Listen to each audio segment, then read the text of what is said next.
I will never forget that day in Valencia. The afternoon sun streamed through the windows of our apartment in the Ruzafa neighborhood, where Ricardo and I had built what I naively believed was a perfect life. We had been married for 10 years, and although my mother-in-law Carmen had never been particularly affectionate with me, I continued trying to win her affection, preparing the best paellas I could and organizing Sunday family gatherings as she had always done. My younger sister, Lucia, used to be my best friend. We grew up together in a small town near Alicante, sharing secrets and dreams. She was always the pretty one in the family, with her perfect black hair and that smile that captivated everyone. I was more of the intellectual type, the one who got good grades and read books until late. When I met Ricardo at the University of Valencia, Lucia was the first to be happy for me. Or so I thought. The first signs began a few months ago. Ricardo started acting strangely.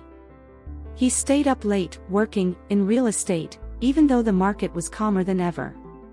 His phone was always face down, and he had changed the password several times. At first, I was convinced it was just my imagination. After all, who wants to believe that their life is about to fall apart?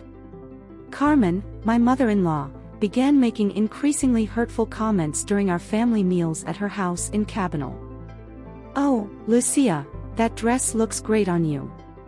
Some women know how to stay elegant," he said while looking at me out of the corner of his eye. Or, "Ricardo needs a woman who understands his ambitions. Not everyone is on his level." Each word was like a needle, but I smiled and poured more sangria, convincing myself that it was just his way. It was during the phallus when everything changed. Ricardo had left his cell phone on the table while he went down to buy firecrackers for the masclita. A WhatsApp message lit up the screen: "Tonight, when she falls asleep." It was from Lucia. My heart stopped. With trembling hands, using Ricardo's fingerprint while he slept days before, a precaution I had taken following my intuition, I unlocked the phone. What I found destroyed me. Photos, messages, plans. 6 years. 6 damn years of deception. The images were explicit: my sister and my husband in hotels, on trips that were supposedly business, even in our own home when I was visiting my parents in Alicante. Some messages mentioned Carmen. "Mom says we can use her apartment in Javia this weekend." She not only knew it, but she helped them. I sat on the couch, feeling like the world was spinning around me. The phallus firecrackers echoed in the street like bombs in my head. Each explosion marked a memory that was now tinged with betrayal: the Christmas dinners where Lucia, coincidentally, sat next to Ricardo, the family trips to the beach where they coincided, taking morning walks, the times my sister stayed behind. Sleep at home because it was too late to go back to his apartment. Tears streamed down my face as I scrolled through more messages. I discovered that they planned to meet during the crema, when all of Valencia is in the streets watching the phallus monuments burn. My pain was mixed with anger. How could they? How could my own sister, my blood, betray me like this? How could my husband, the man with whom I had shared a decade of my life, deceive me in such a cruel way? But what hurt me the most was the role of Carmen. The messages revealed that she had been orchestrating meetings, providing alibis, even suggesting ways to keep me in the dark. "Ana was never enough for Ricardo," he said in a message to Lucia. "You are the daughter-in-law I always wanted." For hours, I sat on that couch, reading every message, looking at every photo, putting together the puzzle of my destroyed life. The noise of the phallus continued outside, people celebrated in the streets, and I felt like I was living in a parallel reality where nothing made sense. When Ricardo returned with the firecrackers, I acted normally. I smiled, I made dinner, I even made plans to see the crema. But something had changed inside me. As we watched the nights burn in the Plaza del Ayuntamiento, surrounded by thousands of Valencians celebrating the end of the festivities, I made a silent promise: this would not remain like this. He wouldn't be the pathetic victim everyone expected. I would not collapse as they had surely predicted. If they wanted to play, we would play. But this time, I would set the rules. As the flames consumed the phallus monuments, I felt something new born in me, a cold and calculated determination. That night, after Ricardo fell asleep, I began to plan. He needed more proof, he needed to understand the full extent of his betrayal. And above all, he needed to stay calm. Revenge, like good paella rice, needs cooking time. Over the next few days, I established a routine. Every morning I went to work at my law office downtown, I smiled at my colleagues, I attended to my clients. In the afternoons, I had dinner with Ricardo, listening to his lies about late meetings and business trips. On Sundays we continued going to Carmen's house, where I had to endure seeing Lucia strutting around the house as if she were the owner. But in every free moment, I investigated. I installed a call logging app on Ricardo's phone. I hired a private detective to follow Lucia. I began documenting every lie, every encounter, every penny spent on his adventures. The rage kept me focused, but I didn't let it consume me. I needed to keep my mind clear. One afternoon, while reviewing Ricardo's bank statements, perks of having a joint account, I discovered something that made my blood run cold. Not only were they emotionally cheating on me, they were also planning to leave me bankrupt. They had been moving money into a secret account, preparing for the moment when they decided to stop pretending. It was then that I knew that my revenge couldn't be a simple emotional outburst. I had to be methodical, calculated, perfect. Like the best game of chess, every move had to be planned in advance. And I, the supposedly naive victim, would be the one to checkmate. Sitting in my office on Gran Via, overlooking the bustle of Valencia, I began to untangle the web of lies that had been my life. Every memory, every moment that I thought was special, was now dyed a different color. As a lawyer, I was used to searching for the truth among the lies, but I never thought I would have to apply those skills to my own life. I remembered our first meeting in law school. Ricardo was studying business in the building next door, and we met in the university cafeteria. He ordered a coffee with milk and a toast with tomato, a typical Valencian. Breakfast. I was reviewing for a commercial law exam. He sat at my table because there were no other free seats. Or so he said. Now I wonder if even that first meeting was planned. Lucia appeared on the scene shortly after. She had come to Valencia to study fashion design, and I, as an older sister, felt responsible for taking care of her. I invited her to all our outings with friends, I included her in every plan. Ricardo always insisted that we call her. She's your sister, Anna, we can't leave her alone in a new city. How thoughtful he seemed then. How naive I was. The images began to flow through my mind like a poorly edited movie. That New Year's Eve in Carmen's penthouse, overlooking the city of arts and sciences. Ricardo and Lucia dancing while I helped in the kitchen. They get along so well, Carmen commented with a smile that I now recognize as a complicit one. It is important that my son has a good relationship with his sister-in-law. Sister-in-law. The word makes me nauseous.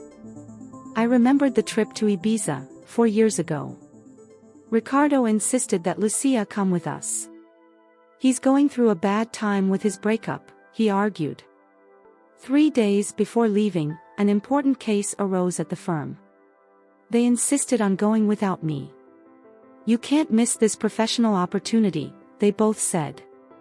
Now I know that they spent the entire week together in our booked hotel, while Carmen called me every day to ask me about the case. Sunday family dinners took on a new meaning in my memory. The way Lucia always sat next to Ricardo, how she accidentally brushed his hand when passing the salt, the knowing looks during dessert. Carmen orchestrating everything from her position at the head of the table, like a theater director directing a macabre play. I got up from my desk and walked over to the window. Below, couples strolled down Gran Via, oblivious to the drama unfolding in my head. How many of them would also live a lie? How many people walking down that sidewalk would be being deceived by those they loved most? The details kept emerging in my mind. Ricardo's lectures in Madrid that coincided with Lucia's fashion courses in the same city. The calls he received during dinner and answered on the balcony. The messages he read smiling and deleted immediately. His mood swings when Lucia started dating someone, his derogatory comments about her boyfriends. I remembered the time I found an earring in our car. It wasn't mine, of course. When I mentioned it, Ricardo seemed nervous, but Lucia appeared as if by magic. My earring. I lost it the other day when you took me home after family dinner. A perfect, rehearsed explanation. I wonder how many times they would have practiced these situations. Carmen's role in all of this was especially painful. Like a spider weaving its web, he had created the perfect environment for his son and my sister. I remembered his seemingly innocent comments, "Lucia has so much style, so good taste. Ricardo needs someone like that in his life." Or, "Pana, honey, you should dress up more, look how elegant your sister always looks." The holidays at Carmen's apartment in Javia took on a new meaning. The times that Ricardo stayed working in Valencia while I went with my parents to Alicante. The times when Lucia, coincidentally, couldn't come to family gatherings because she had unavoidable commitments, only to discover later that Ricardo had also been absent for work. I sat in my leather chair, a gift from Ricardo for our 5th anniversary. Had he been with her that day too? Had they celebrated their own secret anniversary? The thought made my stomach turn. I opened my computer and started going through old photos. Every family image, every celebration, every supposedly happy moment, now showed signs that he had not wanted to see. The way they looked at each other during my cousin's wedding in Benidorm. How they disappeared to smoke during the Christmas holidays. The Sunday excursions that Ricardo organized and to which Lucia was always invited. I remembered the crisis we had 2 years ago, when I suggested we have children. Ricardo was completely against it. "This is not the time, Anna. We need economic stability." Meanwhile, he emptied our accounts in his secret meetings with my sister. I wonder if they would have talked about having their own children, about forming the family that I was denied.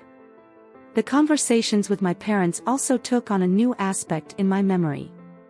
Mom always praising how well Ricardo and Lucia got along. "It's so nice to see political brothers who get along so well," he said. If she only knew. Dad, on the other hand, sometimes seemed uncomfortable when he saw them together. Had he suspected something? Would his paternal instinct have warned him of what I refused to see? I got up and walked to the bathroom in my office.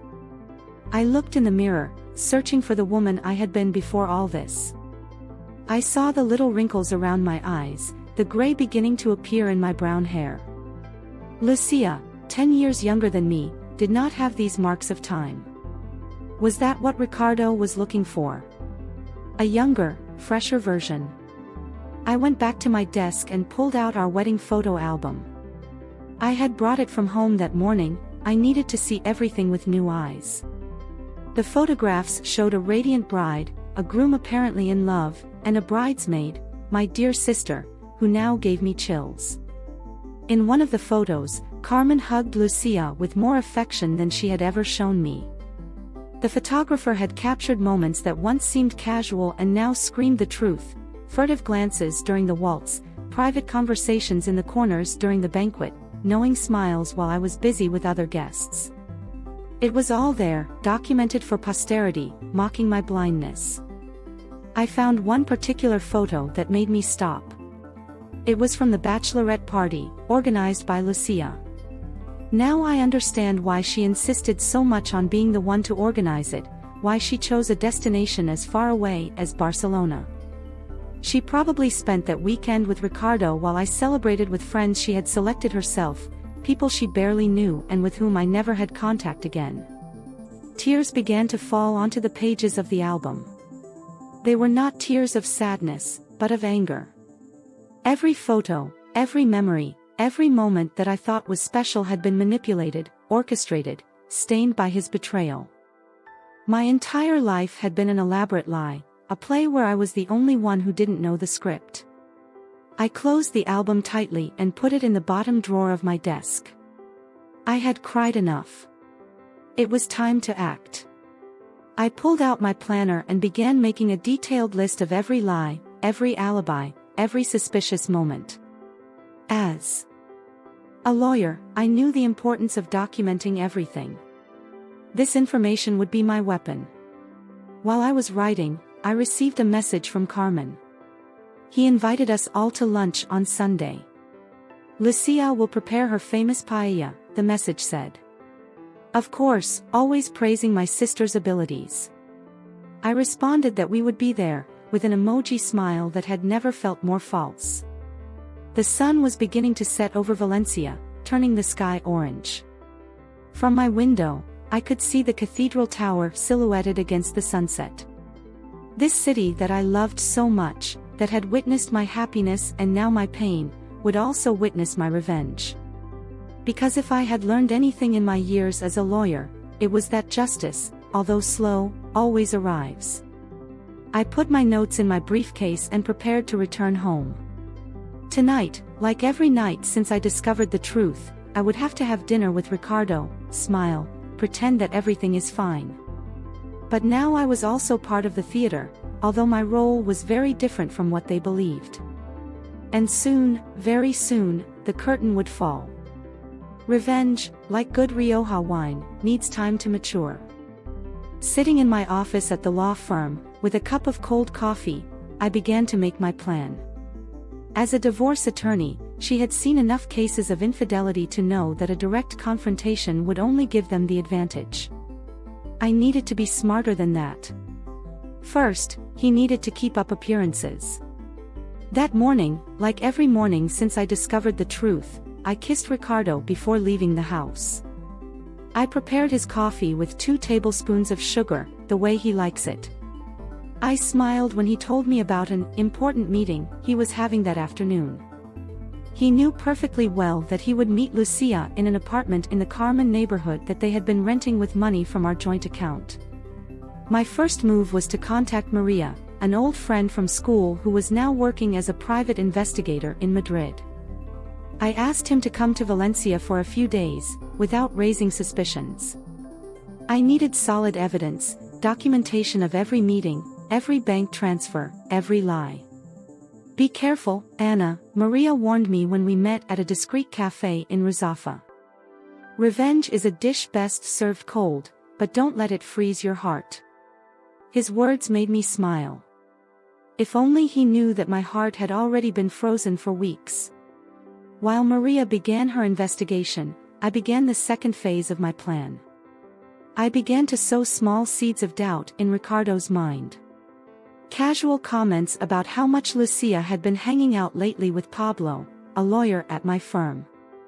Did you know that I saw them together at the Central Market? They make a very good couple. Ricardo's reaction was exactly as I expected. His jaw tensed, his eyes darkening for a moment. Pablo?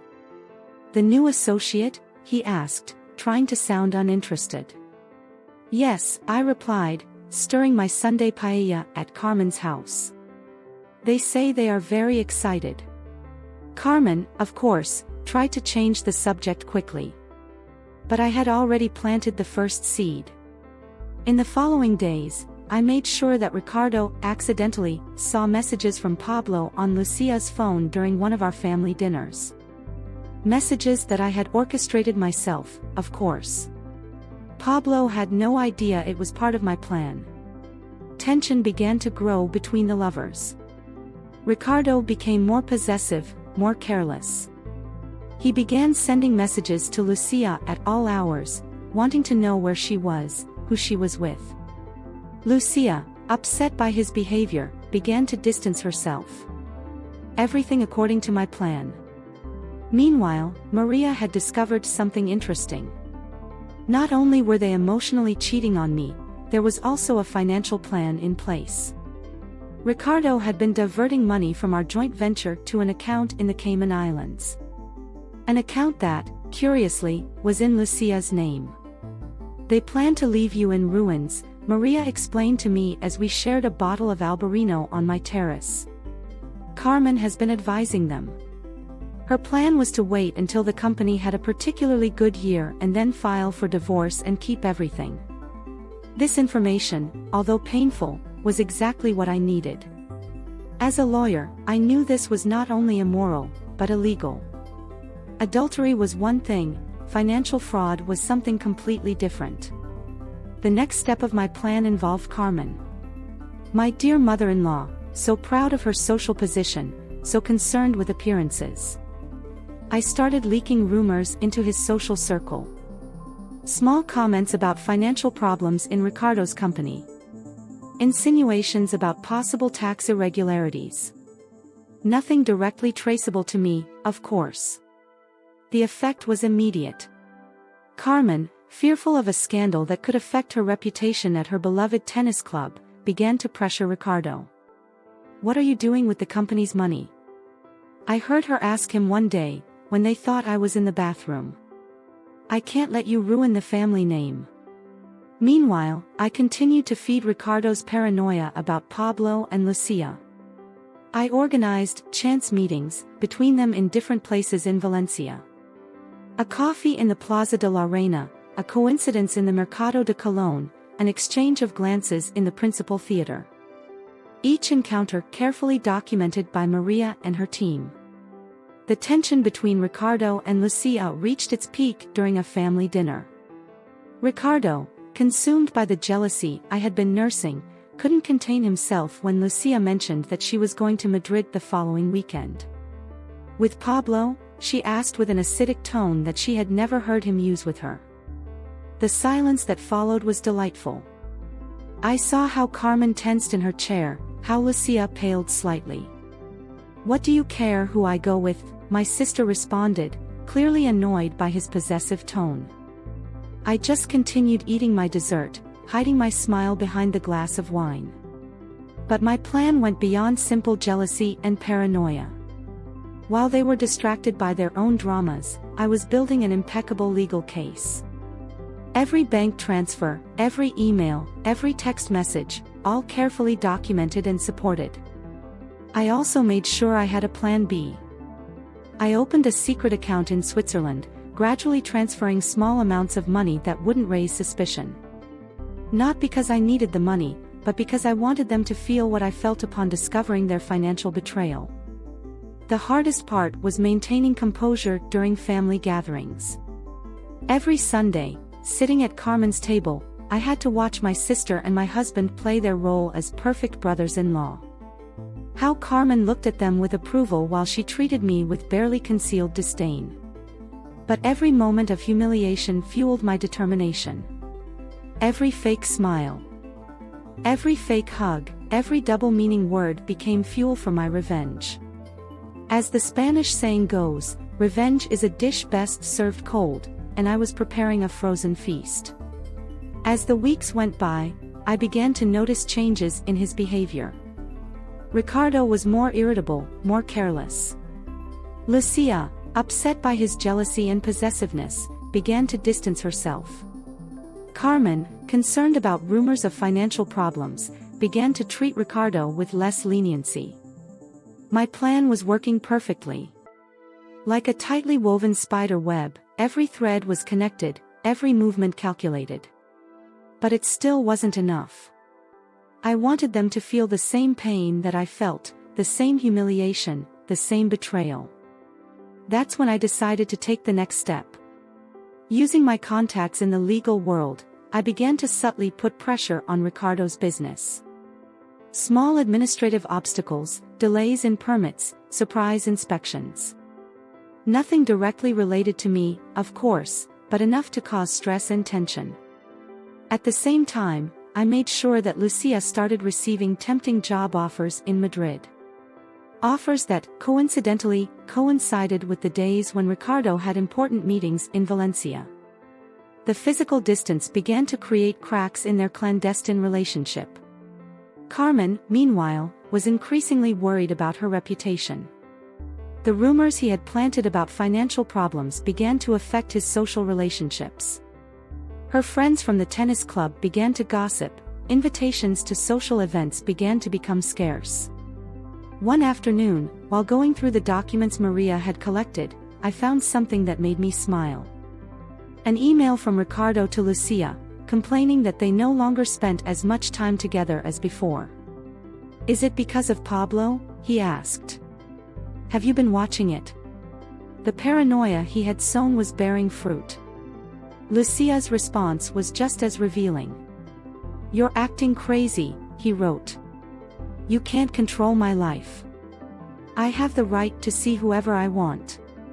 The cracks in their perfect relationship were becoming fissures. Meanwhile, I continued to play my role as the ignorant wife to perfection. He prepared dinners, attended family events, smiled at the right moments. But every night, in the solitude of my office, I continued weaving my web. The masterstroke came when I got one of Ricardo's partners in the company to become suspicious of financial irregularities.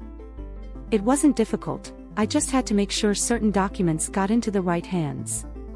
Ricardo's paranoia reached new levels when his partner began asking uncomfortable questions about transfers to the Cayman Islands. At this point, my plan was almost complete. He had all the evidence he needed: financial documents, compromising photographs, text messages, emails. Every piece of the puzzle was in place. Only the final blow was missing. I decided it would be during the next family reunion. Carmen had organized a big dinner to celebrate her birthday.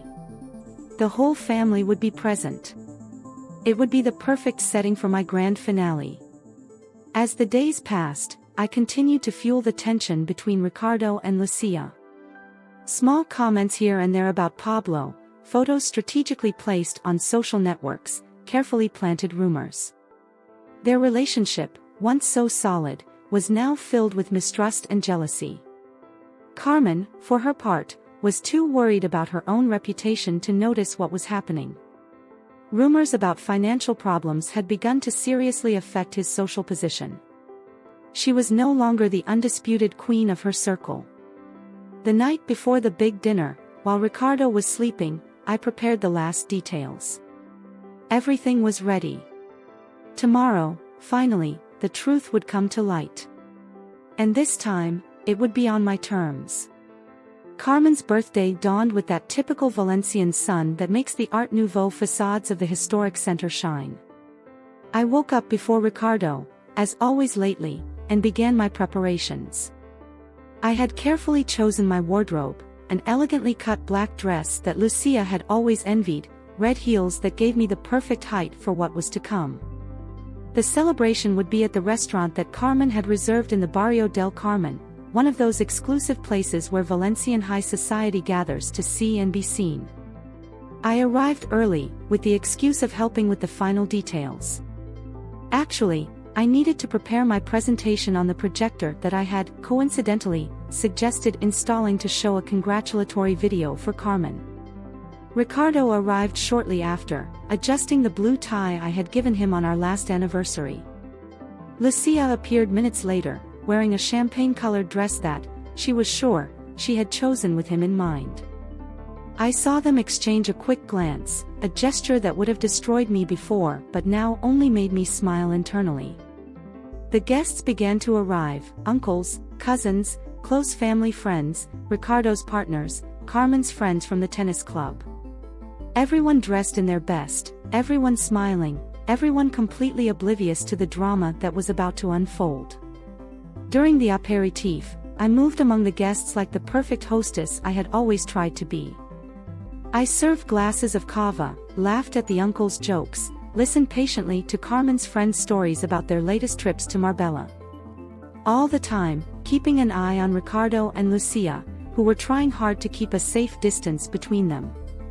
Carmen was in her element, showing off her new Carolina Herrera outfit, accepting congratulations and gifts with that false modesty she had perfected over the years. When I approached to give her my gift, a very expensive bag that I knew she would never use, she gave me 2 cold kisses and a "thank you, dear" that sounded as false as ever. Dinner started as planned. The waiters served a succession of elaborate dishes while conversations flowed around the table. I watched as Ricardo drank more wine than usual, probably nervous about the rumors about his company that had been circulating. Lucia, for her part, barely touched her food, casting worried glances at him every time she thought no one was watching her. I waited until dessert to start my show. I stood up, glass in hand, and asked for everyone's attention. "Dear Carmen," I began, noticing how she sat up straight in her chair, awaiting yet another birthday speech. "I have prepared something special for this occasion. A small review of the most memorable moments of our family." The lights dimmed and the projector turned on. At first, the images were innocuous: family photos, past celebrations, seemingly happy moments. I saw Carmen smile with satisfaction, Ricardo relax a little in his chair. Lucia even allowed herself a small smile. Then, everything changed. The first compromising image appeared on the screen: Ricardo and Lucia kissing in Carmen's apartment, which they believed to be their secret refuge. The silence that fell over the room was deafening. Before anyone could react, the images continued to happen: clandestine meetings, explicit text messages, compromising emails. I saw how the color left Ricardo's face, how Lucia clung to her chair as if she were going to faint. Carmen tried to stand up, probably to stop the presentation, but my voice stopped her. "Oh, but that's not all, dear mother-in-law," I said with a calmness that surprised even myself. "I have something special in store for you too." The following slides showed his messages, his emails, all the evidence of his complicity in this betrayal. Murmurs of shock and disgust filled the room. I saw Carmen's tennis club friends exchange scandalized glances, Ricardo's partners shake their heads in disapproval. But it wasn't over. And for the grand finale, I announced, as if I were presenting the main course of a gourmet dinner, "I'll show you something really interesting." The next slides revealed the financial documents, the transfers to the Cayman Islands, the entire fraudulent scheme they had been planning. Ricardo tried to interrupt, but I silenced him with a look. "Don't bother denying it, honey. I have copies of everything. And when I say everything, I mean everything." I projected the account statements, the secret contracts, the suspicious transfers. I saw how their partners leaned forward, suddenly very interested in the numbers that appeared on the screen. Lucia began to cry, a pathetic show that would have moved me once. Now it just caused me disgusting. Carmen, on the other hand, seemed to have aged 10 years in the last 10 minutes. His perfect social mask had irretrieved himself. "But do not worry," I continued, my sweet voice as the poison, "I have been so meticulous to collect these tests as you were to betray me. Each document is authenticated, each verified recording, each documented bank transfer." The guests began to get up uncomfortable from their chairs. Some murmured excuses, others simply headed towards the exit. Carmen's perfect birthday had become her worst social nightmare. "By the way," I added, addressing Ricardo's members who had not yet fled, "they have copies of all financial documents in their emails. I think they will find the reading quite revealing." Ricardo finally found his voice. "Anna, please, we can talk about this in private." His pleading tone caused me a bitter laugh. "Speak in private? Like when you and my sister spoke in private for 6 years. How did they plan to keep everything I have built?" My voice did not tremble once. "No, Ricardo. The secrets are over." I turned to Lucia, who had stopped crying and now looked at me with a mixture of fear and shame. "Do you know what is the most pathetic, little sister? That you really believed that he loved you. That you were special. But you were only convenient, young, manipulable, and stupid enough to betray your own blood." Carmen tried to intervene, but she stopped her with a gesture. "And you, dear mother, in your own sister-in-law. The few guests who remained watched the scene in silence, as spectators of a traffic accident from which they cannot look away. I saw Maria, my researcher and friend, in a corner, discreetly recording everything with her phone. More evidence for the future. I have prepared individual folders to each one, I continued, pointing out 3 thick envelopes on the table. There you will find copies of all the evidence, along with some legal documents that will require their immediate attention. OH, and Ricardo, your partners will receive a detailed report of all your creative financial activities. Ricardo's face became ashen. He knew that his career, his reputation, all for what he had worked, was about to crumble. Lucia seemed about to vomit, and Carmen. Carmen simply seemed defeated, an old woman who had lost all her power. I suggest you read the documents carefully, I added, collecting my bag. Especially the part on the divorce agreement, Ricardo. I think you will find the terms not negotiable. I went to the exit, but I stopped for a moment. Ah, and Carmen, happy birthday. I hope you enjoyed your surprise as much as I enjoyed preparing it. The silence I left behind me was deafening. While walking through the cobbled streets of the Barrio del Carmen, I heard the sound of crystals breaking inside the restaurant, followed by shouts and cries. I didn't look again. I didn't need it. I knew exactly what was happening. The calls and messages began to reach my phone almost immediately. I ignored them all. They had nothing to tell me that I was interested in listening. His pleas, his explanations, his threats. Everything came too late. I walked to the Plaza de la Virgen, where the lights of the cathedral illuminated the Valencian night.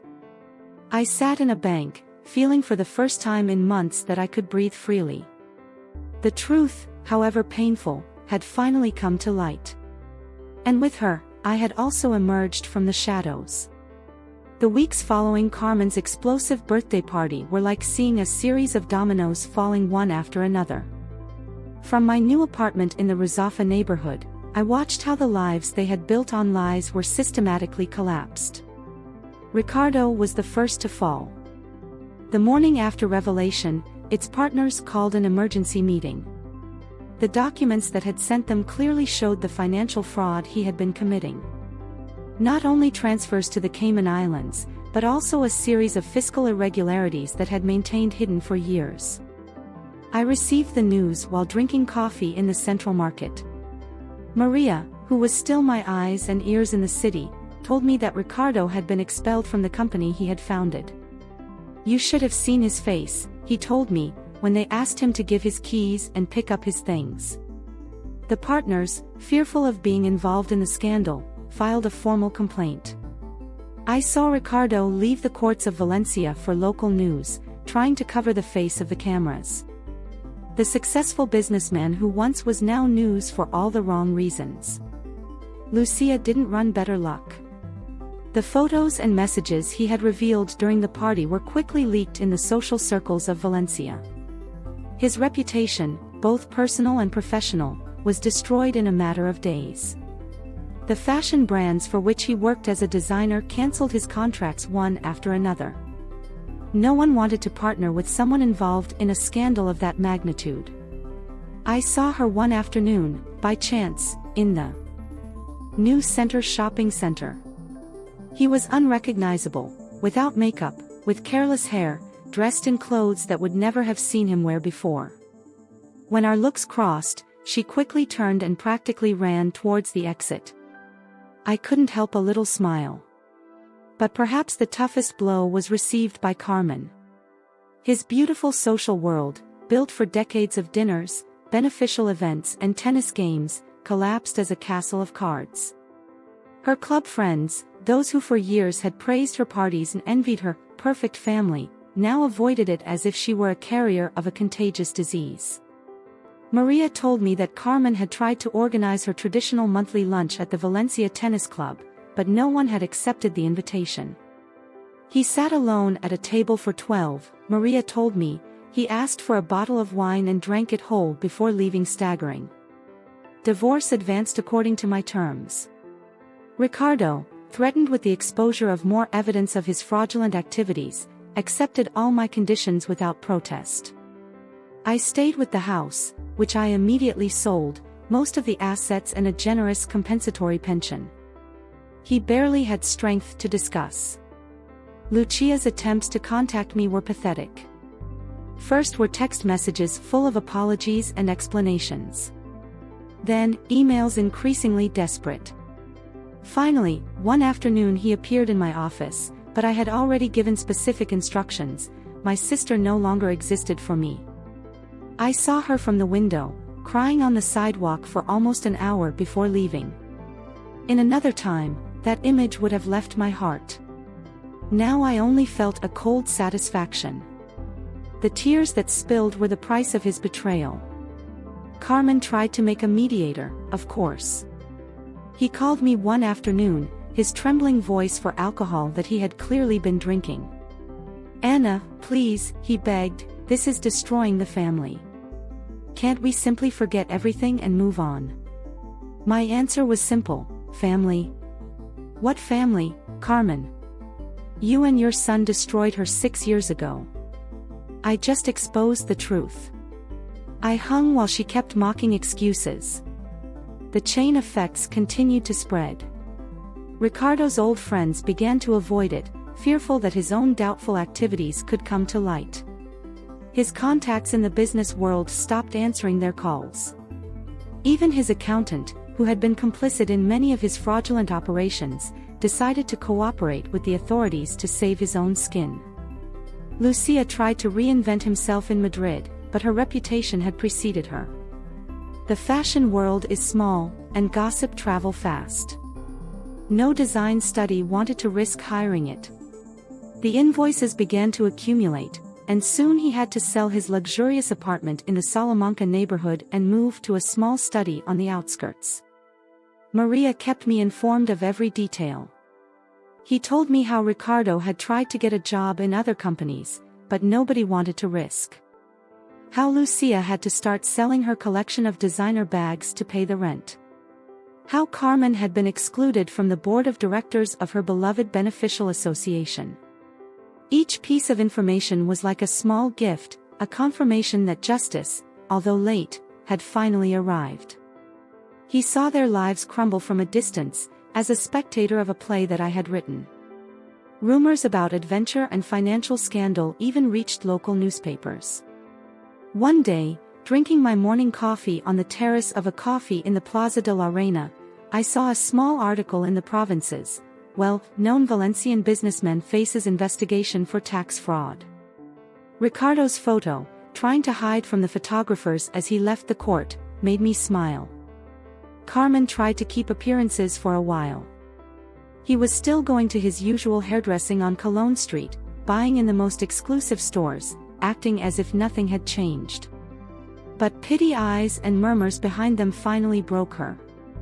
Maria told me that she had seen her buying wine at the supermarket at 9 in the morning, with her hair without combing and wearing the same set of the previous day. Ricardo, on the other hand, began to show signs of physical deterioration. The stress of legal procedures, public humiliation and loss of their social status began to take its toll. His hair, before perfectly combed, became gray and careless. He began to drink more than the account, and more than once they saw him staggered through the streets of Carmen late at night. Lucia tried a last desperate resort: publish her version of history on social networks. A long post on Instagram where he presented himself as a victim of love and circumstances. The answer was brutal. The comments destroyed her, reminding her of not only towards me, but towards the very family concept. I observed all this from distance, building my new life. I moved to an elegant apartment in Ruzafa, a bohemian and artistic neighborhood that I had always liked. I started working in more selective cases in my firm, specializing in high-profile divorces. My own experience had become my best presentation letter. The news about my ex-family continued to arrive. Carmen had to sell her precious house in the Cabinal, unable to maintain the lifestyle she was used to. Ricardo was seen working as a seller in an appliance store, a fall in disgrace that Valencian society commented for weeks. Lucia ended up giving private design classes in a neighborhood academy, far from her haute couture dreams. Every time he listened to a new story about his fall in disgrace, he felt a mixture of satisfaction and inner peace. It wasn't happiness, exactly, betrayal had left scars too deep for that, but it was a sense of justice fulfilled. One day, about a year after Carmen's famous birthday, I received an envelope in my office. It was a letter from Lucia, handwritten on cheap paper. I read it without emotion. It was a long confession, a plea of forgiveness, a late recognition of his guilt. I kept it in a drawer unanswered. Some betrayals are too great to be forgiven. Ricardo tried to contact me one last time through his lawyer. I wanted to renegotiate the terms of divorce, claiming that I could not keep the agreed payments. My answer was simple: either I complied with what was agreed, or more documents about its fraudulent activities would reach the tax authorities. Carmen, on the other hand, faced her own demons. Loneliness and alcohol had become their only companions. Maria saw her one day in the Central Market, arguing with a seller about the price of vegetables, clearly under the influence of alcohol. The proud matriarch of Valencian society had become the object of pity and mockery. While their lives crumbled, mine flourished. My buffet prospered, my reputation grew. I had become a kind of heroine for other betrayed women, an example of how revenge, when it is served cold and calculated, it can be the best dish. 5 years have passed since that night I exposed the truth on Carmen's birthday. Now I am sitting on the terrace of a coffee in Barcelona, my new city, observing the coming and going of the people for the Ramblas. The waiter brings me my coffee with milk and a freshly baked croissant. It is my morning ritual before addressing my firm in Passeig in Gracia. The decision to move to Barcelona was not easy. Valencia kept too many memories, too many shadows. Although I had won the battle, I needed a new horizon, a place where I could rewrite my story without the scars of the past peeling in each corner. My buffet in Barcelona specializes in cases of complex divorces and financial fraud. My own experience became my best letter of introduction. The clients have been looking for not only legal representation, but hope. I tell you my story, not as a victim, but as a survivor. I teach you that revenge does not have to be a dish that is served with rage, but with intelligence and surgical precision. From time to time, news from Valencia arrive at my ears. Maria, my faithful friend, keeps her eyes and ears open, although no longer with the intensity of before. I no longer need to know every detail of their lives. His stories have ceased to be the center of my narrative. Ricardo, Maria tells me, never recovered completely. After several mediocre works, he ended up opening a small import business on the outskirts of Valencia. Nothing to do with his former glory as a successful entrepreneur. They have seen it in neighborhood bars, drinking alone, muttering over the old days. Sometimes he tries to impress some stranger telling him about his successful past, but nobody believes him. Lucia moved to Madrid, then to Seville, and finally ended in a small town in Andalusia. It gives sewing classes in a municipal cultural center. His Instagram, before full of photos in fashion events and exclusive parties, now shows interior plants and street kittens that he collects. The last time he updated his profile was more than a year ago. Carmen, on the other hand, sold her last property in Valencia and moved to a modest apartment in Benidorm. His social queen days ended. The few people who see it say that it seems much greater than it is, that it walks hunched over, as if it loaded an invisible weight on their shoulders. He no longer organizes parties, he no longer presides over beneficial organizations. His afternoons hits them on the balcony, looking at the sea, perhaps wondering at what time everything was twisted. My life, on the other hand, has flourished in directions that I never imagined. The pain of betrayal has been transformed into force. The crying nights became morning determination. My buffet is now one of the most respected in Barcelona in cases of high-profile divorces.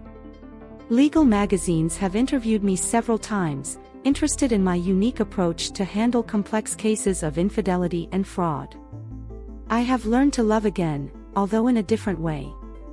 Not with the blind innocence before, but with a wisdom won by blows. Manuel, an architect who met in an exhibition in the MACBA, taught me that not all men are like Ricardo. We have been living in the Eixample for 2 years together. There are no secrets between us. I told him my full story in our third appointment, and his answer was simply to hug me and say, "You are the strongest woman I have met." Domingo's mornings, which previously spent in Carmen's house trying to win their approval, now I dedicate them to walk through the Citadel Park with Manuel. Sometimes we sit in a bank, sharing coffee and croissants, watching the families that pass. There is no pressure, there are no expectations, just peace. My office has become a shelter for women who, like me, have been betrayed. Not only do I offer them legal representation, but also understanding and empathy. Be exactly what they are happening, I know the bitter taste of betrayal and the sweet taste of justice. I have established a foundation that helps women rebuild their lives after traumatic divorces. We provide legal advice, psychological support and, in some cases, financial aid to start over. It is my way of transforming my pain into something positive, of making sense of everything I happened. Sometimes, when I walk through the streets of Barcelona, I am surprised by smiling without apparent reason. The city has welcomed me as a loving mother, so different from the cold reception that I always received from Carmen. Its modernist streets, its bustling squares, the Mediterranean Sea that reflects the same sun as in Valencia but which seems to shine differently. Manuel has taught me to see beauty in little things. In Sunday mornings when we prepare breakfast together, in Saturday afternoons exploring small bookstores in the Gothic neighborhood, in the quiet nights at home watching old movies. I don't need to impress anyone, I don't need to earn anyone's love. Not anymore. My relationship with money has also changed. Although the firm is successful and could allow me all the luxuries I would like, I prefer to lead a simpler life. I no longer need to demonstrate anything through faces or dazzling jewels. My value is not in what I wear or in the car I drive, but who I am. I have resumed old passions that I had abandoned during my marriage. I played the piano again, something that Carmen always considered little practical. I joined a reading club, where we discussed literature without pretensions. I started painting watercolors on weekends, no matter if they are good or bad. The freedom to be imperfect is a luxury that did not allow me before. The nightmares on betrayal have ceased almost completely. I no longer wake up in the middle of the night reviving the moment I discovered the messages on Ricardo's phone. I no longer feel that oppression in my chest when I think of Lucia. The past is where it should be, in the past. My relationship with my parents has also healed. At first, they were destroyed by what happened, unable to process Lucia's betrayal. But over time, they have learned to live with it. They come to visit Barcelona every few months. They like Manuel, appreciate the peace I have found here. My mother says that I had never seen me so serene. Work remains an important part of my life, but it is no longer my only identity. I have learned to establish limits, to say no, to take time for myself.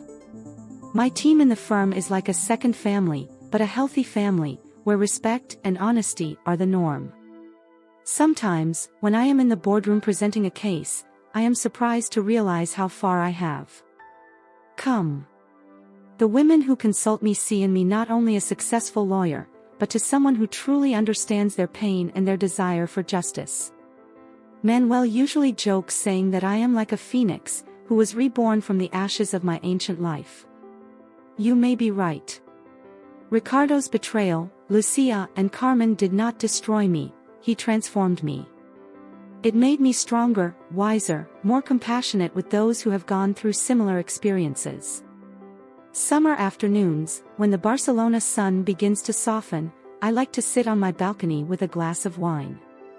From here I can see the Sacred Family, an eternal work under construction, as a reminder that we are always in the process of becoming something new.